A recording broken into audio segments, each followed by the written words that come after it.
Good morning, children. I'm Sanjana here. Hope you all are fine. Today, we were already discussing we are going through the chapters. We are revising through the chapters. Now we are doing the fundamental unit of life, part 4 video. We started with the cell organelles. Last class we saw about endoplasmic reticulum, Golgi apparatus, and lysosomes.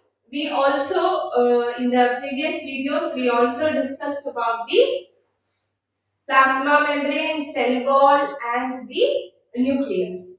Okay, now we are going to discuss about the main two cell organelles, that is the mitochondria and plastids.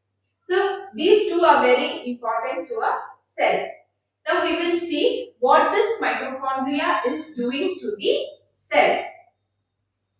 These mitochondria, these are known as the powerhouse of the cell. So why this is known as powerhouse of the cell? It has two membrane coverings. This mitochondria. This is having two membranes outside.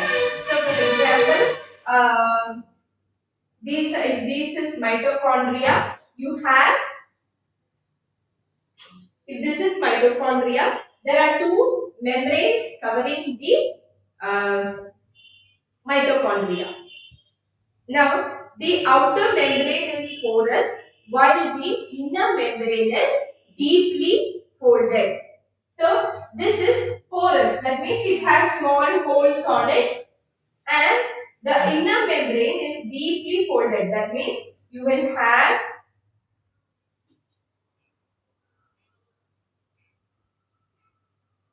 you can see such folds over here. The inner membrane is deeply folded like this. So why this inner membrane is deeply folded? So I told you mitochondria, it is known as powerhouse of the cell. Now we are studying why it is called the powerhouse of the cell. Before that we should know the structure of mitochondria. The mitochondria is a double membrane structure. You have outer membrane and an inner membrane. The outer membrane is porous. That means you have small pores on it. The inner membrane is deeply folded like this. Now, these folds increase the surface area for ATP generating chemical molecules. The ATP required for chemical reactions needed for the life is released by the mitochondria in the form of ATP. So the ATP, what is ATP? It is nothing but adenosine triphosphate. ATP means it is adenosine triphosphate. Adenosine triphosphate. So that is A, T and P. ATP means adenosine triphosphate. So this is the energy needed for all the activities of the cell is generated by mitochondria in the form of ATP. So all the energy needed for all the chemical reactions happening in the cell is by the mitochondria, because it is generating the energy. The energy is generated in the form of adenosine triphosphate. The energy required for various chemical activities needed for life is released by mitochondria in the form of ATP, adenosine triphosphate molecules. So ATP is known as the energy currency of the cell. So ATP is known as the energy currency of the cell. The body uses the stored energy in the form of ATP for making new chemical compounds and for mechanical work. So that is why we call it the powerhouse of the cell. We need energy for all the activities of the cell. So this energy is supplied by mitochondria, and that is this energy is forming of adenosine triphosphate. So this is stored in the cell as adenosine triphosphate. So now this is why, that is why we call as ATP as energy currency. So you can take it and you can use it whenever the cell needs. Okay. Now mitochondria are strange organelles in the sense that have their own DNA and ribosomes. So this mitochondria has their own DNA and ribosomes. So because of ribosomes, they can prepare their own proteins. So because of that, they are able to make their own proteins. So this is about mitochondria. This is one of the important cell organelle. So that is why we call it powerhouse of the cell. And why it is powerhouse of the cell means it is storing the energy needed for all the chemical activities of the cell. It is in the activities of the cell. The cell will be using the stored energy in the form of ATP. It is stored in the cell as ATP. So this is called the energy currency. And this DNA has their own ribosomes and proteins. DNA and ribosomes. That is because of this ribosome, they are able to synthesize their own proteins. So that is about the mitochondria. The next is plastids. The plastids is seen only in the plant cells. There are two types of plastids. One is the chromoplast and another one is the leucoplast. The chromoplasts are the colored pigments and the leucoplasts are the non-colored pigments. I told you plastids, there are two types. That is the chromoplast and the leucoplasts. So chromoplasts are the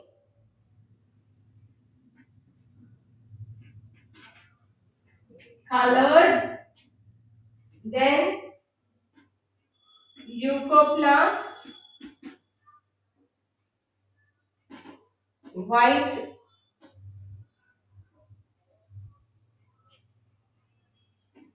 okay.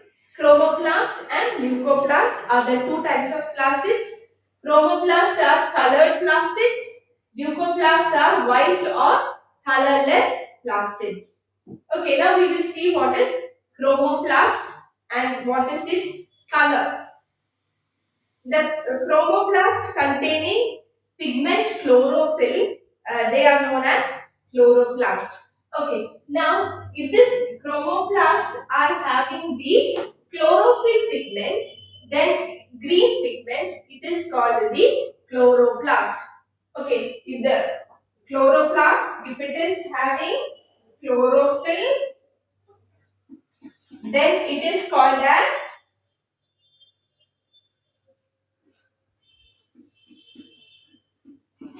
chloroplast. Understood? I told you it is colored plastids.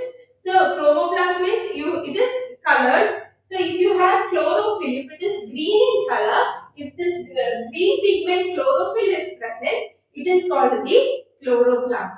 And you have different other pigments also, colored ones. For example, you have yellow color and if you have xanthophyll, that is yellow in color, anthocyanin, that is different color. You have purple color, yellow color, and all those things. So that is different names for all those things. If it is green in color, that means it is chlorophyll, and that is called the chloroplast. Now, the chloroplasts are important for the photosynthesis in plants. We know that this is the chlorophyll is trapping the light which is necessary for photosynthesis. Then chloroplasts also contain various yellow or orange pigments in addition to chlorophyll. That's what I told you. Next is leucoplasts. These are primary organelles in which materials such as starch, oils and protein granules are stored. So now this is usually only for storage. So they store granules, oil, and also some protein granules. They store some proteins also in these leucoplast. The internal organization of chloroplast contains a numerous membranous layers called embedded in the material called the stroma.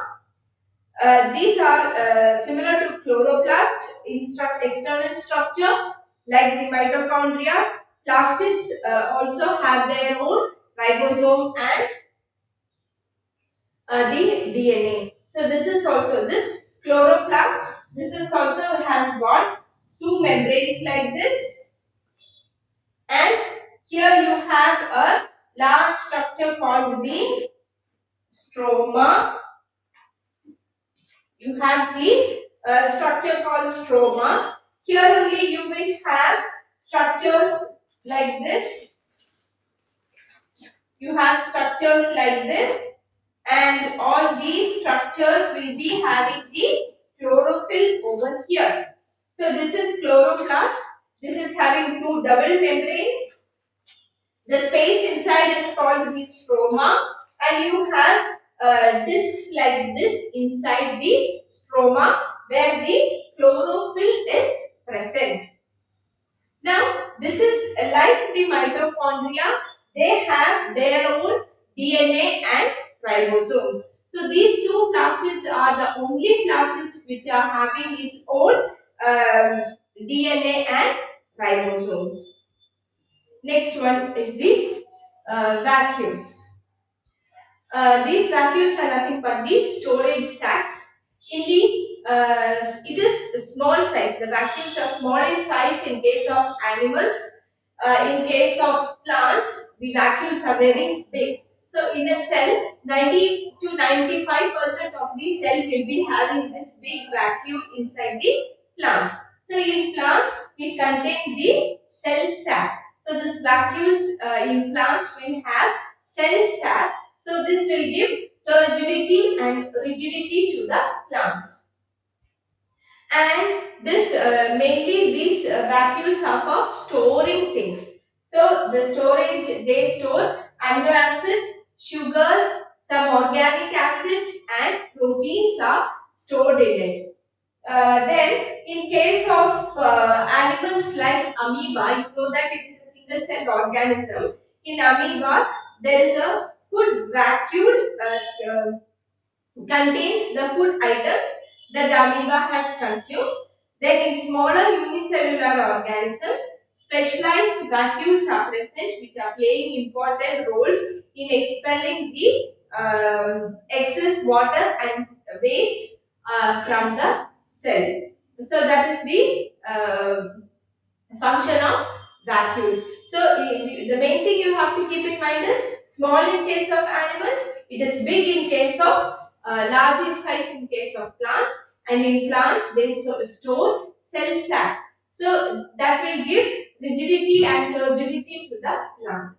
That is the main thing you have to remember about this vacuoles. Now next is cell division. New cells are formed in organisms in order to grow and replace the old and dead cells. So these are and also to form the gametes in case of the reproduction. So cell division is the important one. Cell division for growing and for repairing the injured cells and the old cells, and also for the formation of gametes, cell division is necessary. The process by which new cells are made is called the cell division. So what is cell division? The process by which new cells are formed is called the cell division. Now there are two types of cell division, that is the mitosis and meiosis. Two types of cell division, mitosis and meiosis. The process of cell division by most of the cells for the growth is the mitosis. So for growing portion, there is mitosis is used. So one single cell will divide, giving two daughter cells. So the chromosome number will be the same. So the parent cell will have chromosome. It will divide into two parent cells. So the two cells will get the same number of chromosome as the parent cell.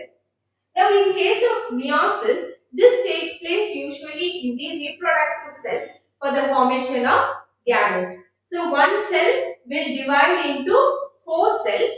So, these four cells will have only the half the number of chromosome than the parent cell. So, that is about the self division. Okay, children. So, in this class, we have discussed about the rest of the lesson.